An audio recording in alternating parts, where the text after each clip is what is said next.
After Wagner, the overture would never be the same.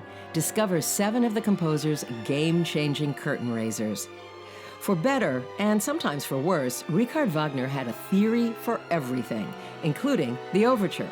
In one essay, he argued that the practice of stringing together several themes to preview an opera's key plot points amounted to a kind of cheap showmanship. He felt that introductory music should flow into the story in a more organic, cohesive fashion.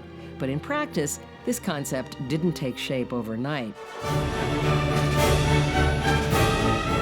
With the overture to his breakthrough Rienzi, Wagner still worked in an older style akin to French grand opera.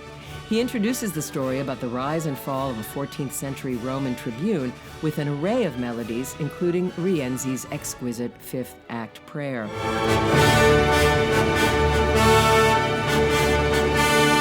The overture to The Flying Dutchman was another so-called potpourri overture, albeit a thrilling synthesis of the opera's themes. It starts with the appearance of the phantom ship, rocked by howling winds and crashing waves, followed later by the redemptive melody of Zenta's ballad.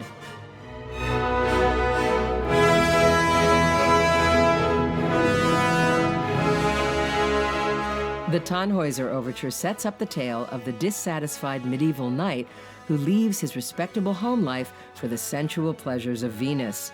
This popular overture establishes the contrasting themes of sacred and profane love, starting with the Pilgrim's Chorus and followed by the sensual music of Venus and her magical realm.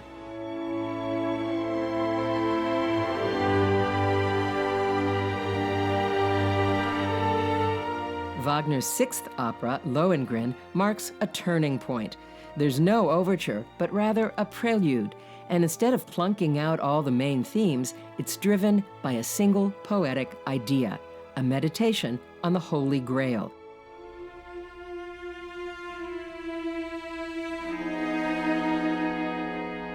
With the prelude to Tristan und Isolde, Wagner leaves the potpourri overture in the dust.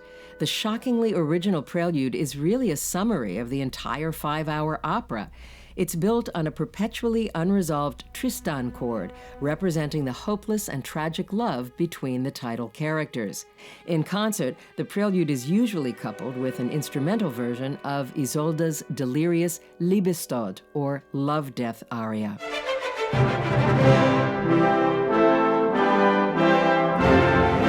After the revolutionary Tristan, the prelude to Die Meistersinger von Nürnberg reverts to a more classical overture format. But it's also a more conventional opera. The ceremonial theme sets up a hearty comedic tale of a medieval singing contest put on by a master singers guild in Nuremberg.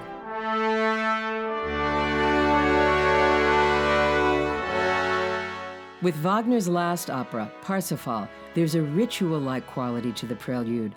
It introduces a story about an Arthurian knight on a quest for the Holy Grail.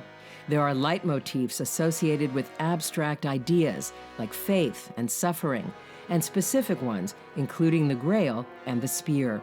According to Wagner, the prelude contains all that's needed, and it all unfolds like a flower from its bud.